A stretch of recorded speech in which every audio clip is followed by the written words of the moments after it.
Y el primero es Nacho Calderón, que es director del Instituto de Neuropsicología Aplicada de Madrid, y va a hablar de síndrome 11Q, de la genética al ser humano. Buenas tardes. Muchas gracias por haberme invitado, Cosme y Jimena. Muchas gracias al Hospital La Paz y encantado de estar aquí, es un honor. Bueno, he hecho una presentación que excede mucho el tiempo, o sea que voy a ir un poquito rápido, por lo menos al principio, la parte que nos podemos saltar más. Soy neuropsicólogo, llevo 25 años trabajando con la discapacidad y desde la neuropsicología el abordaje que se hace de las alteraciones del desarrollo, tanto las de origen genético como otras, pues suele partir de la utilización de escalas o perfiles de desarrollo para evaluar la evolución de los niños, ¿no? Y cómo está siendo. Estas escalas, de las cuales ya se ha hablado esta mañana, son muchas, son muy variadas, algunas hacen más énfasis en unos puntos, otras en otros, y prácticamente todas llegan a un número, a una edad, a un número muy concreto, ¿no? Con lo cual nos permite comparar si este niño está realizando la función a la edad adecuada o con un determinado retraso. Estas son algunas de las más utilizadas. Siempre pongo a Arnold Gesell el primero porque fue el primero. Hoy se utiliza muy poco, pero me gusta nombrar a los primeros. Son muchas, muy variadas. Aquí hay algunas de ellas. Suelen tener unos gráficos bastante fáciles de procesar y de entender. Este es en concreto uno con el que yo trabajo, que he desarrollado a lo largo de los años. Desde mi punto de vista, la referencia a las edades es muy importante. Esta mañana lo hemos visto, la utilidad que tienen en investigación, pero nos puede llevar a cometer varios errores que me gustaría incidir antes de entrar en el tema. Lo primero, que centra la atención en un numerito y no en la función. Y lo importante realmente es la función. Luego, desprecia la valoración cualitativa. No es lo mismo decir un niño tiene una función, vamos a decir, una función visual o un desarrollo visual, un desarrollo de comprensión lingüística de 4 años, te da un dato muy concreto, pero no te está hablando de la calidad, y lo que realmente nos interesa con cada paciente es la calidad de esa función. Y, desgraciadamente, con mucha frecuencia, ignoras todas las funciones previas sobre las cuales se basa la función que ha adquirido. Y es fundamental nunca perder de vista las funciones previas en las cuales se sustenta. Por eso, para conocer mejor al niño y conocer la perspectiva, la evolución, yo desde hace 3 años decidí ignorar en cada caso particular, otra cosa es, insisto, a nivel de investigación, ignorar la referencia de la edad y centrarme en la calidad de la función. Asimismo, nunca perder en cuenta de vista cuáles son las funciones sobre las cuales se sustentan. Ya que si no vamos a llegar a este numerito de tiene un desarrollo de X meses, tiene un cociente intelectual de X, tiene una edad mental, y vamos a quedarnos con el número y el niño se nos ha perdido por el camino. Para poder comprender al niño, y esto es en lo que me quiero centrar, para poder comprender, llegar a la persona, hay que tener un modelo de qué es el ser humano. Y eso es lo que me gustaría a mí presentar hoy, el modelo con el que trabajamos en International Neuroconsultants y en INPA, el modelo que tenemos del ser humano, que como ven es un modelo extremadamente simple, es un cubo. Y con ese cubo intentamos responder a qué somos los seres humanos. El cubo, como cualquier cubo, tiene tres planos. La base, que es la estructura y la fisiología del ser humano. El primer punto, naturalmente, es la genética. Hoy estamos aquí precisamente por ello. Constituye, obviamente, el punto de partida de cada individuo. A partir de ahí somos. Y en el código genético está una de las características fundamentales de qué es el ser humano. El ser humano es sobre todo potencial. Solo vamos a poder entender lo que es un ser humano si tenemos en cuenta todas las posibilidades de lo que puede llegar a ser.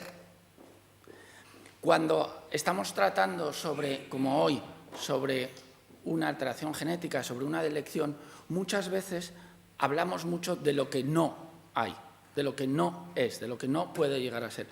Si a mí me preguntan ustedes cómo es mi mujer y yo les digo que no es rubia, que no es baja, que no es gorda y que no es tonta, he dicho muchas cosas y no saben nada de ella, porque solo digo lo que no es, o digo lo que es, o en el código genético, o nos fijamos en el otro 99,6% que queda, o si nos quedamos en el 0,4% de la de elección, hay mucho más potencial que de elección.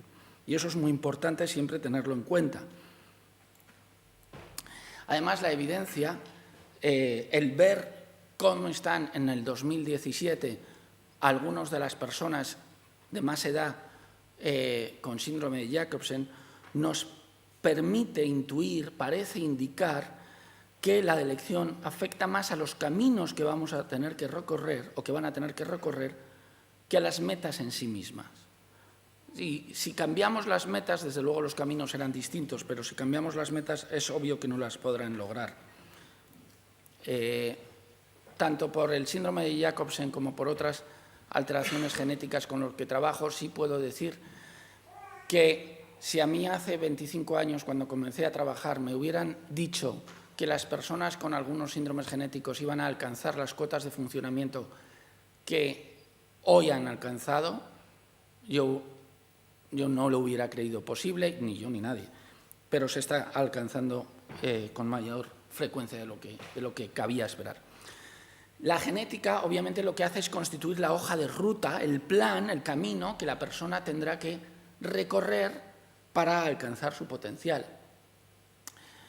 Esto me lo enseñó mi primer maestro. El hombre siempre ha considerado la genética y el medio ambiente como las camisas de fuerza que nos limitan, pero en realidad son los trampolines que nos lanzan hacia el futuro.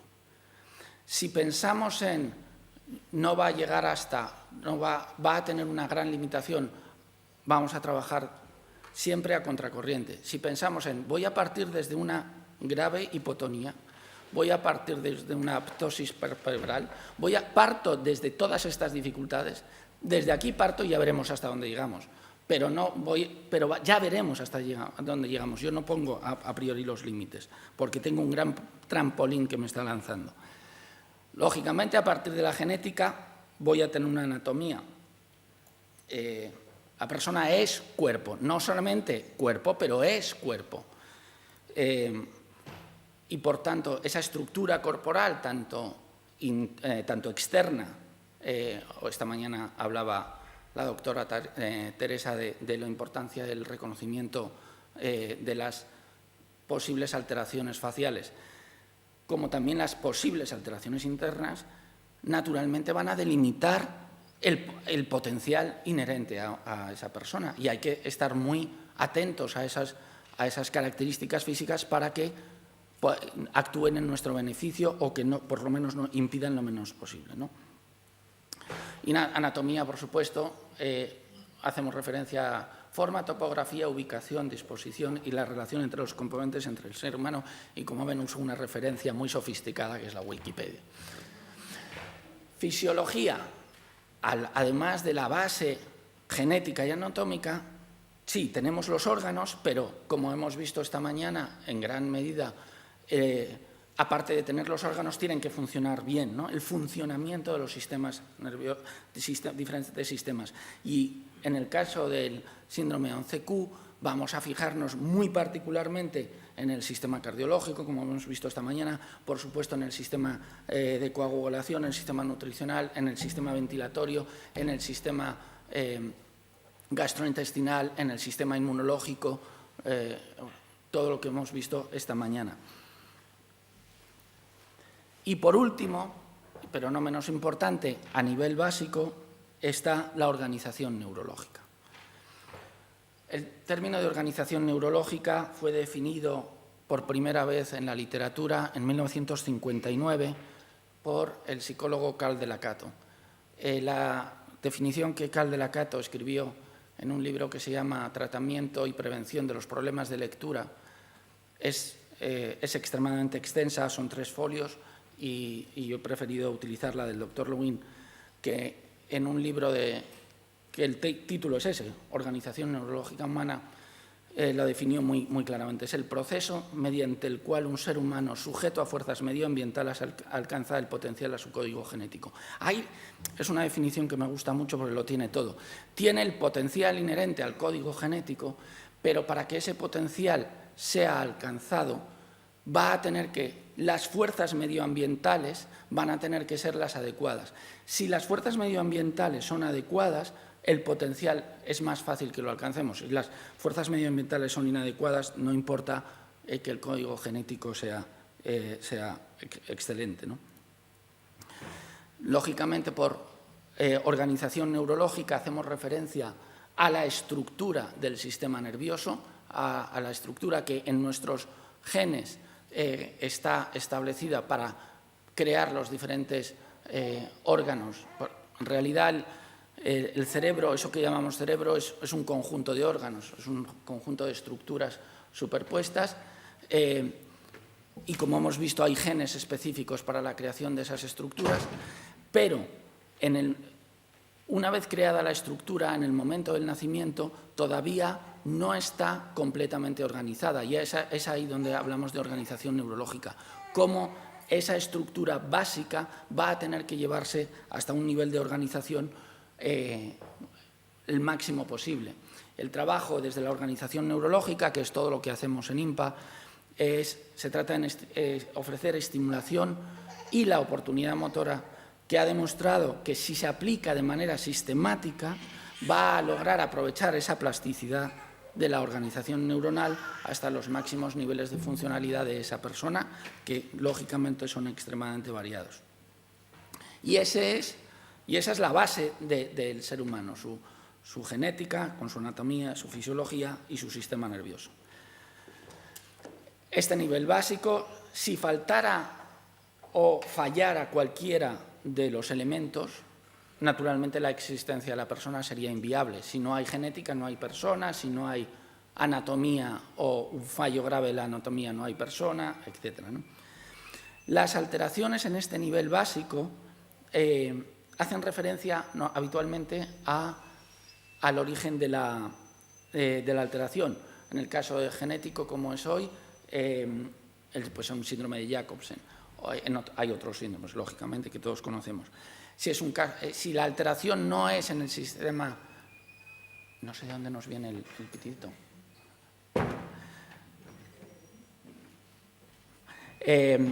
Si la alteración es fisiológica, pues vamos a hacer referencia de nuevo a la base, a la alteración mitocondrial. Y si es anatómica, pues vamos a hablar, por ejemplo, una estructura anómala del cráneo, pues plagioencefalia, ¿no? La patología, con permiso, la patología dentro de este nivel se suele diagnosticar, no siempre. Hoy hemos visto un ejemplo muy claro, o he conocido un ejemplo muy claro de diagnóstico a los 40 años de síndrome de Jacobsen. La patología en este nivel se suele diagnosticar en el primer año de vida o en el primer año tras producirse la alteración, que se puede producir pasada el nacimiento. Una alteración anatómica no tiene por qué tener necesariamente un origen genético. Los tratamientos en este nivel básico, pues naturalmente los tratamientos de origen genético. Esta mañana el doctor Grossfeld nos ha contado cómo la genética nos sirve para desarrollar tratamientos, y esto es muy importante. La alteración anatómica, pues tenemos por un lado la osteopatía, tenemos por otro lado la cirugía de apoptosis, cirugía craneal, si se produce, como ha dicho la doctora Teresa, el cierre prematuro de las fontanelas, etc. Indirectamente vamos a también cambiar la anatomía. Si conseguimos una buena función por ejemplo, de la estructura ventilatoria y de la estructura ventilatoria no solo de la caja torácica, sino también de la estructura ventilatoria de toda la zona oral y nasal, la estructura va a mejorar, ¿no? Porque la función determina la estructura. La fisiología, naturalmente, pues hay que atender a las cuestiones fisiológicas, y nutrición y programas ventilatorios, respiratorios, va a ayudar a ese tipo de alteraciones. Y, por último, la organización neurológica. Tenemos la enorme ventaja de que el sistema nervioso central es el órgano más accesible y modificable a través de la estimulación. Yo siempre digo que si quiero analizar la función de un hígado, por lo menos voy a tener que pedir un análisis de sangre.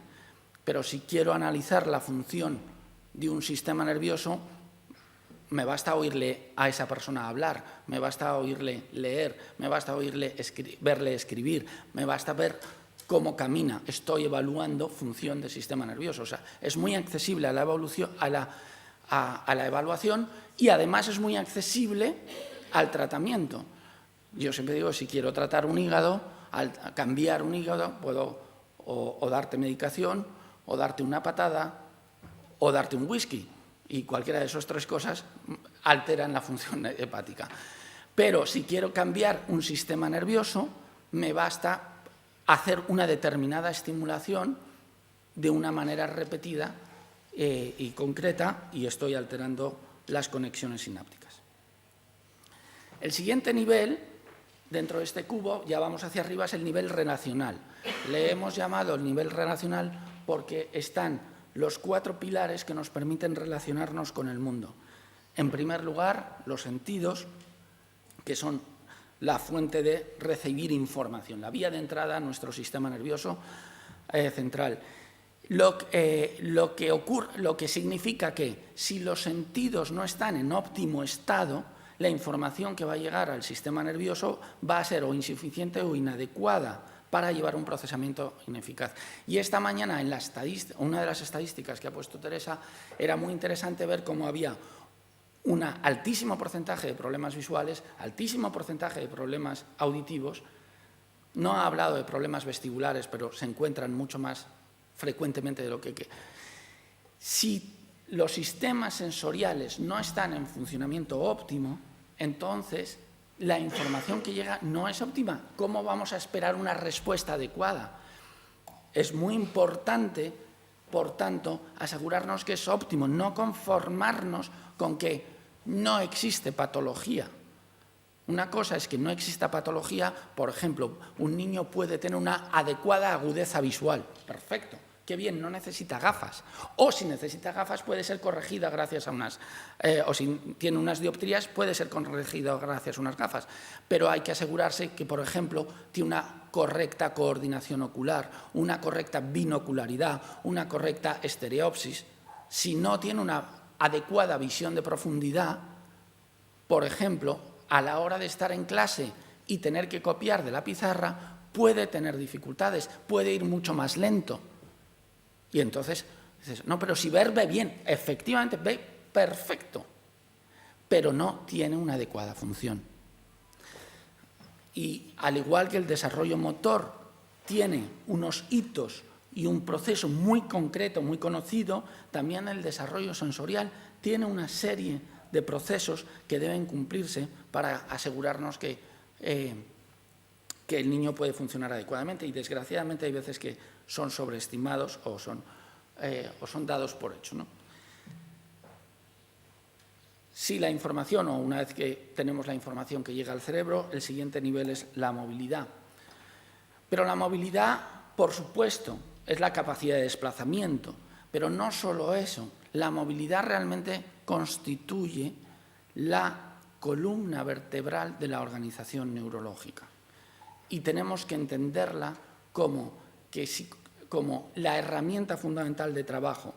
La calidad del desarrollo motor de nuestro sistema nervioso va a incidir en funciones fundamentales de la cognición y el aprendizaje. Esta misma semana, no voy a hablar de un caso de síndrome de Jacobsen, pero esta misma semana vino a consulta, todavía no lo he visto, me trajeron la anamnesis, de un paciente que un niño nació con displasia de cadera, es decir, la cadera dislocada, y pasó los 2 primeros años de su vida inmovilizado. Una parte escayolada, otra parte con una serie de órtesis, pero inmovilizado hasta el año y 9 meses que se le pudo poner por primera vez.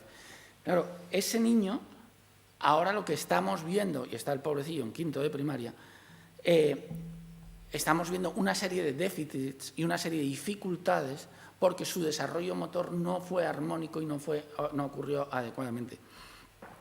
Eso hay que tenerlo muy, muy en cuenta.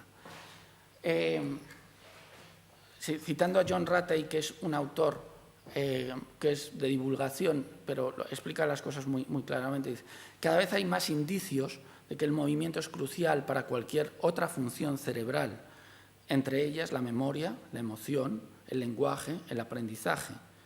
Nuestras funciones cerebrales superiores han evolucionado a partir del movimiento y siguen dependiendo de él. Me da especial gusto cada vez que leo en la prensa, cada vez se habla más de la importancia de los programas motores en personas con Alzheimer y en personas con enfermedades neurológicas degenerativas, efectivamente. Y como sigue John Ratey, la función motriz es tan crucial para algunas formas de cognición como para el movimiento físico, y no es menos crucial para el comportamiento, ya que es la ejecución de movimientos prescritos por la cognición. Si pudiéramos comprender mejor el movimiento, entenderíamos mejor pensamientos, palabras y obras. Y es un buen resumen, lo he explicado muy bien, de la importancia de no ver la movilidad exclusivamente como capacidad de desplazamiento, sino como el eje alrededor al cual se organiza nuestro sistema nervioso. Y el desarrollo de la movilidad, que es un desarrollo bastante conocido, me permiten que utilice un modelo de plástico porque mucha gente le molesta o les disgusta o les desagrada, y especialmente después de comer un cerebro real. Pues entonces prefiero. El proceso del desarrollo del sistema nervioso es bastante conocido y es básicamente este. Lo que hemos hecho ha sido representar los diferentes hitos fundamentales de acuerdo a las estructuras que lo controlan. En el momento del nacimiento, el bebé viene con unos movimientos reflejos de extremidades, pero no consiguen desplazamiento. Los movimientos reflejos van a estar controlados por niveles muy básicos del cerebro, médula espinal y básico del tronco cerebral. La capacidad de rodar, que es la primera capacidad de desplazamiento, lógicamente implica la entrada en funcionamiento de equilibrio, el órgano fundamental del equilibrio, aunque no exclusivamente de él, pero es el cerebelo, la capacidad de arrastre y gateo, estamos hablando de funciones mesoencefálicas, que ya estamos más arriba en el sistema nervioso, la capacidad de bipedestación ya es una función cortical, la capacidad de correr en patrón cruzado es una función, correr en patrón cruzado es exclusivamente del ser humano, y saltar sobre los 2 pies, y no lo he reflejado aquí, la capacidad de hacer una voltereta es una capacidad fundamental. La pueden hacer otras especies, la voltereta, increíblemente, pero es una capacidad que hemos comprobado que si un niño a partir de los 6 años, no pasados, a partir de los 6 años no es capaz de realizar una voltereta, va a tener unos grandes déficits cognitivos, va a tener unas grandes dificultades para ejecutar algunas funciones cognitivas que luego veremos. Lógicamente, el lenguaje es uno de los grandes pilares de la relación, y en ocasiones el lenguaje constituye una de las áreas más limitadas en personas con 11Q. Realmente son tantos los factores que inciden sobre el lenguaje que podemos decir que lo milagroso es que alguien llegue a hablar bien, por lo menos. Realmente hay tantos factores implicados en la ejecución del discurso que realmente es bien difícil. El lenguaje tiene la particularidad de que es la función que más se utiliza para la evaluación de la inteligencia. no solamente a nivel clínico o a nivel estadístico o a nivel de investigación. Todos, absolutamente todos, evaluamos la inteligencia de nuestros congéneres a través de su lenguaje. Todos. Si vamos a un kiosco y pedimos periódico del mundo, el kiosquero va a valorar mi inteligencia como límite o inferior, solamente porque lo he dicho muy mal. El kiosquero puede que estudiara Derecho y desgraciadamente ahora pues ha tenido que poner un kiosco porque no hay trabajo, pero me ha evaluado la inteligencia. Y está equivocado, porque si voy a un kiosco y pido el periódico El Mundo, da igual cómo lo pido. Si hubiera ido a la pescadería y hubiera pedido el periódico El Mundo, pues entonces podría haberse equivocado, ¿no? O sea, podría haber valorado negativamente. Pero desgraciadamente la calidad del lenguaje determina la valoración que hacen los demás de la inteligencia, y eso juega en contra de las personas, de algunas personas con síndrome de Jacobsen, que tienden a ser minusvaloradas en su cociente intelectual o en su capacidad intelectual. Y este es el segundo nivel, el nivel de relación.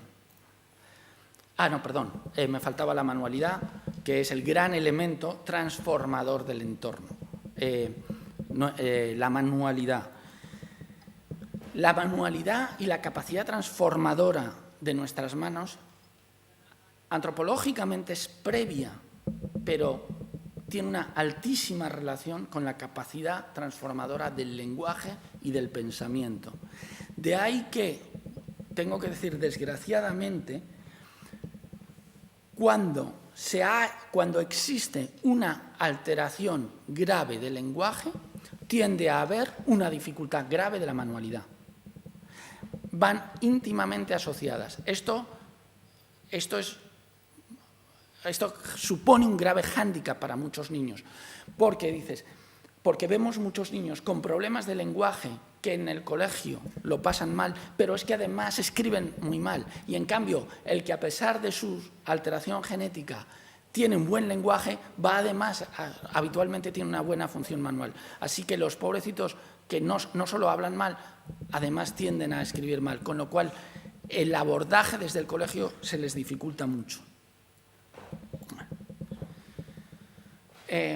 Siguiendo la relación entre el desarrollo antropológico del ser humano y el ontológico del niño, dado la capacidad de transformación de las manos y dada la relación que tienen las manos con el lenguaje, es muy importante desarrollar al máximo la capacidad transformadora de las manos desde el nacimiento hasta la adolescencia, y realmente no se está haciendo. Asimismo, es muy importante respetar el desarrollo de la manualidad. Ni nuestras manos ni nuestro sistema nervioso están preparados para utilizar una herramienta de precisión antes de los 5 o los 6 años. Y forzar a los niños a utilizar herramientas de alta precisión puede llevar problemas en el desarrollo. Esta es la herramienta de mayor precisión conocida al ser humano. Esto es de altísima precisión y se les da a los niños muy pronto, con lo cual desarrollan un tipo de agarre muy patológico y todos los profesores dicen que está viendo cada vez agarres más patológicos. El tipo de agarre no impide alcanzar cotas que tu madre nunca hubiera sospechado. Pero bueno, esto sí que es el nivel relacional del ser humano. Este nivel intermedio, si falla o si hay una ausencia total, no supondría la no existencia de la persona. Puede haber nulo lenguaje, puede haber nula movilidad, puede haber nula manualidad o puede incluso haber una conexión con el entorno a través de los sentidos extremadamente limitada, como son las personas sordociegas. Pero eso no quiere decir que la persona no exista o no llegue a vivir. Las alteraciones son diagnosticadas en términos sintomatológicos, pues si es un problema sensorial se habla de hipoacusia, movilidad se habla de dispraxia, lenguaje dislalia, manualidad disgrafía, ¿no? Y habitualmente las patologías en este nivel pues se suelen diagnosticar ya pasadas dentro del año de vida o incluso pasado bastante tiempo desde el inicio de la alteración.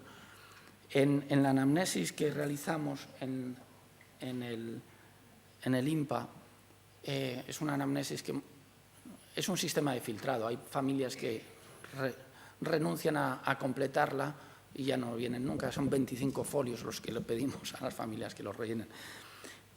Hay una pregunta que introducimos de cara a confirmar el mito. El mito dice que los padres no queremos saber lo que les pasa a nuestros hijos. Es que estos padres no quieren reconocer el problema que tienen sus hijos. La pregunta que pusimos para confirmarlo era: ¿quién fue la primera persona en proponer que este niño tenía un problema? Seguida de ¿cuánto tiempo tardó hasta el primer diagnóstico? El 85% de las ocasiones, la primera persona en proponer que hay un problema es la madre, seguida de la abuela, seguida de la profesora, seguida de el médico. La primera persona, estadísticamente, en decir algo pasa, es la madre. Muchas veces se topan con la dificultad de cada niño tiene su ritmo, no te preocupes, eres primeriza, es madre, pues va. Es una lástima.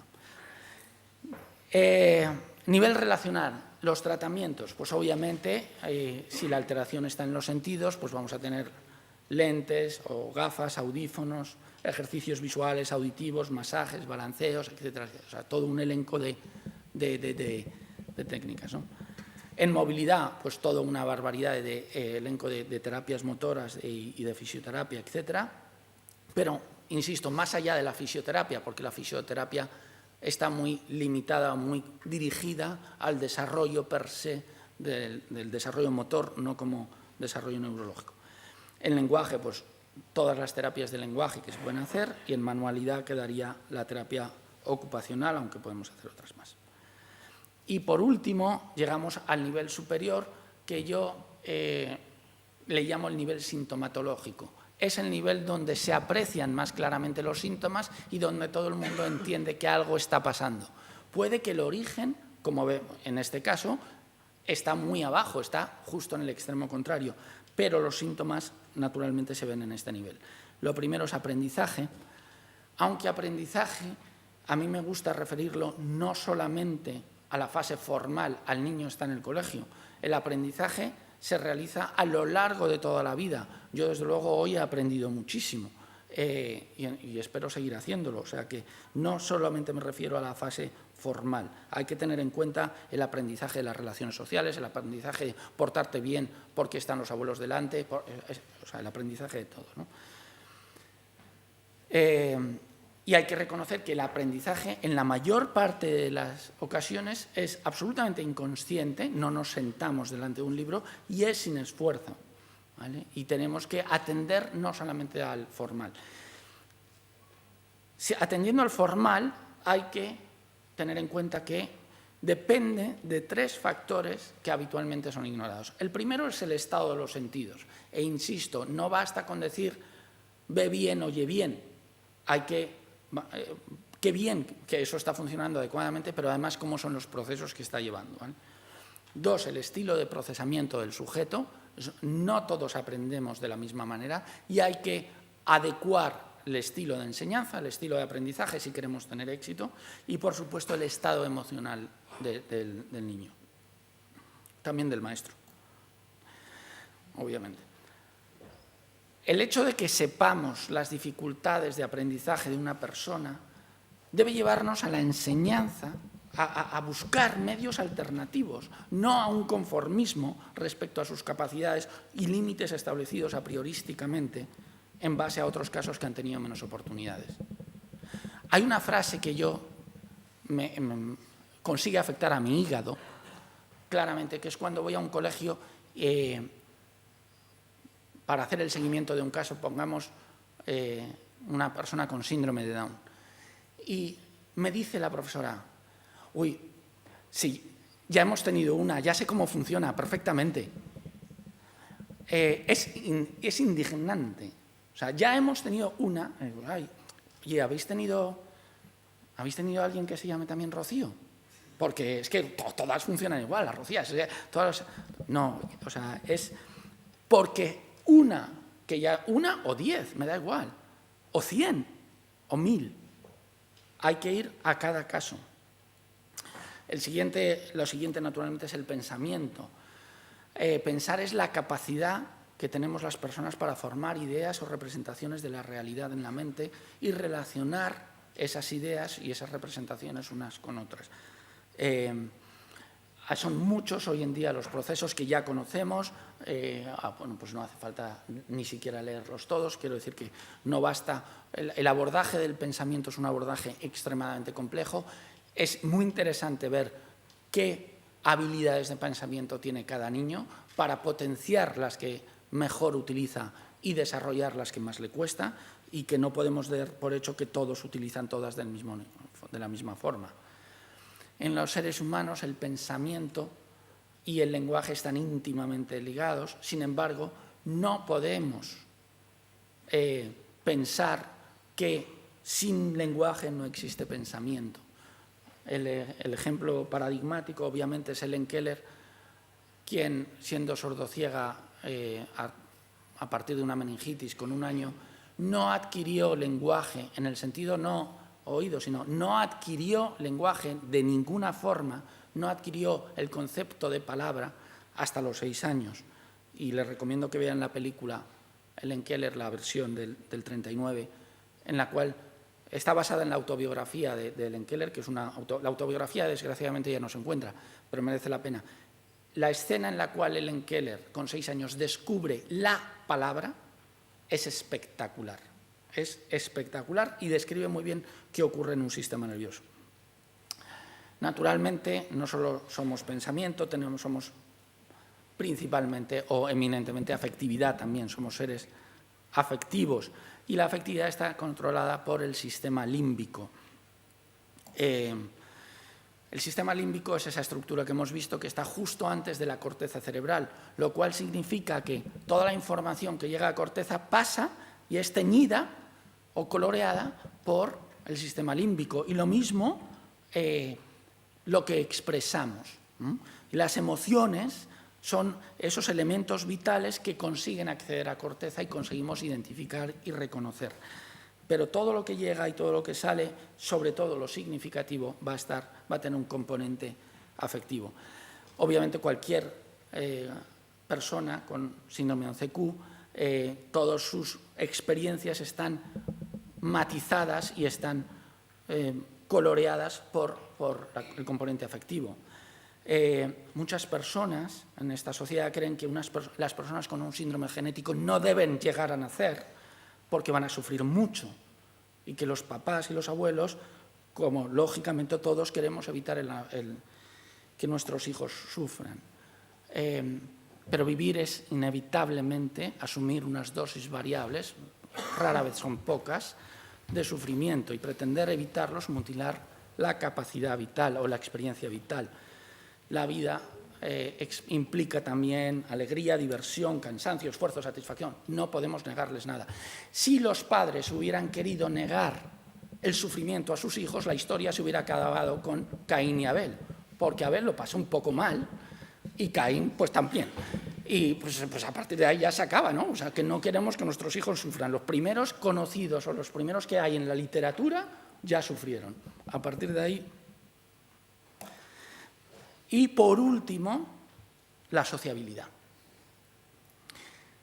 La sociabilidad, ¿por qué es el último? Porque implica la integración de todos los aspectos ya mencionados. Y por eso es lo más complejo, porque si alguno de los anteriores falla o no está en niveles óptimos, va a dificultar la sociabilidad. Además, todos los anteriores, genética, fisiología, sentidos, manualidad, todos son funciones meramente individuales, personales. Yo veo mis sentidos, mi movimiento, mi lenguaje, mi pensamiento, mi capacidad de aprendizaje. Pero la sociabilidad es el único que no depende solo de mí, depende también de los demás. He ahí la enorme dificultad. Si queremos la máxima socialización de las personas con síndrome de ONCQ, debemos luchar por alcanzar primero los niveles más evolucionados del resto de las funciones, lenguaje, todo lo demás tiene que estar lo más evolucionado posible. Pero además hay que trabajar con el resto de la población para que el resto de la población admita primero sus deficiencias y limitaciones y pueda entonces aceptar las nuestras. Yo también lloraría si me agarrase. El nivel superior, obviamente, la ausencia o fallo completo de unos elementos no supone la inexistencia de la persona, pero muchos consideran que las personas que les falla son personas de segunda clase, nivel o relevancia. Y esto es los 3 niveles del cubo. Si no tuviéramos un modelo del ser humano, lo único que hacemos es aplicar una serie de técnicas, una serie de instrumentos con más o menos éxito, pero inconexos, y lo que es peor, los objetivos también son inconexos. Gracias a tener un modelo de cómo es el ser humano, quién es el ser humano, nos podemos acercar al paciente como persona en lugar de como una patología. Y podemos entender la evolución de las terapias. Podemos entender que nuestro trabajo trasciende a lo que estamos buscando y podemos entender la necesidad de todas las demás terapias y técnicas que utilizamos. Por supuesto, no serviría de nada hablar de un modelo del ser humano si no se entiende dentro de una estructura familiar.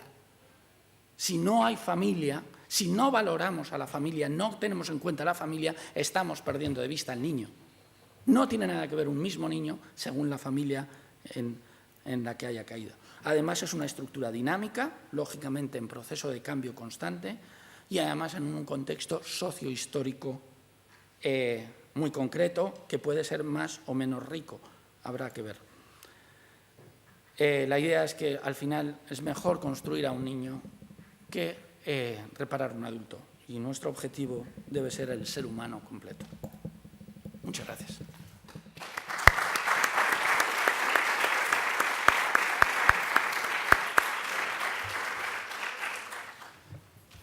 Yo quería hacer una pregunta rápida a Nacho, ya que ha hecho un planteamiento inicial muy interesante, pero a lo mejor como, bueno, teórico y realmente importante, pero un poco a la hora de la verdad, o sea, ¿cuál es, de alguna forma, qué tipo de servicio ofrecéis en el instituto? ¿Qué tipo de, supongo que un tratamiento ajustado a las necesidades de cada cría? Sí, lo que hacemos es evaluamos al niño o a la persona con las dificultades o con la discapacidad. La evaluamos desde una perspectiva muy global, es decir, desarrollo motor, sensorial, lingüístico, cognitivo, su integración, qué tipo de integración está teniendo en el colegio, etcétera, etcétera. Y una vez que tenemos todos esos datos, lo que hacemos es diseñar un programa de trabajo para llevarle en aquellas áreas que está más bajito, llevarle al siguiente nivel y potenciar las que están bien.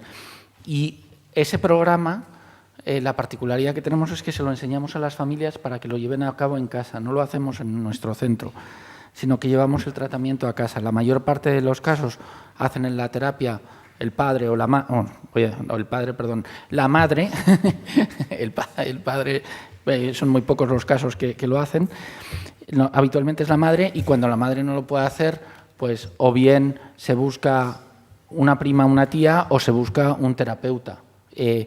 Y vamos haciendo una revisión cada 2 o 3 meses para ir viendo cuál es la evolución y cuándo es y qué cosas hay que cambiar y eso es. Y el hecho de como hacemos tratamiento, el tratamiento no lo hacemos en el centro, lo hacemos en casa. La ventaja que tenemos es que tenemos familias de toda España, desde aquí en toda España, en México, pues atendemos a todas las partes de la República y pues eso. Pero es en casa el tratamiento y vienen a ser 1 hora al día.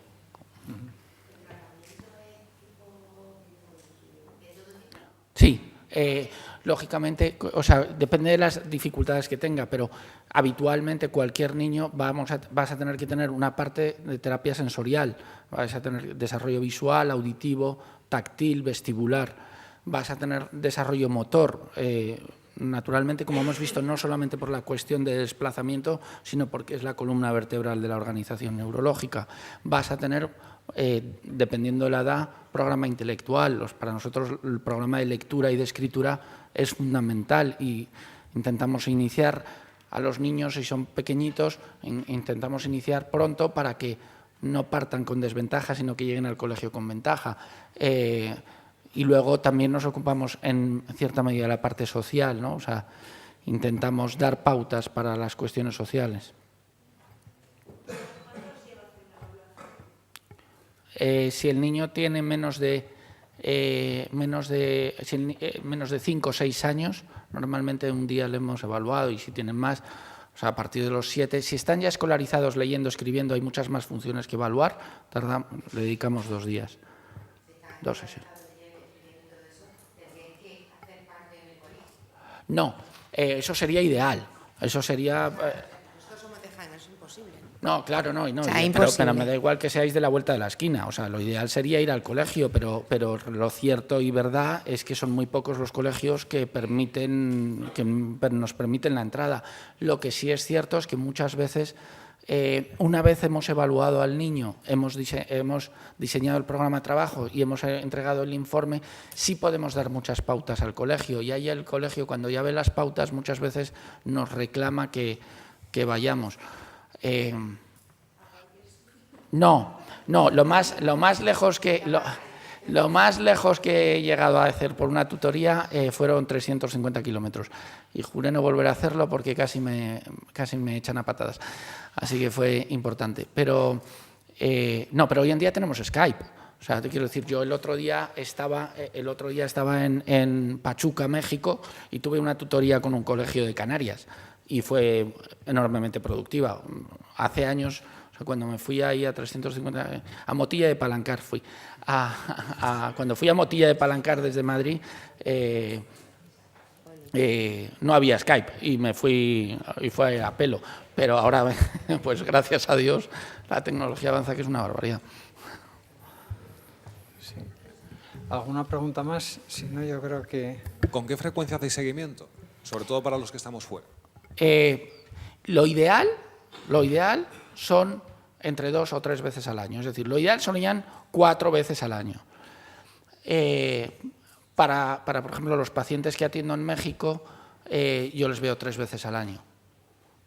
Y a casos excepcionales, pues 2, o si son mayores de 18 años o de 20 años, ya con una funcionalidad muy elevada, pues nos vemos 1 vez al año. Pero lo ideal, yo diría, 3 mínimo, 4 fenomenal.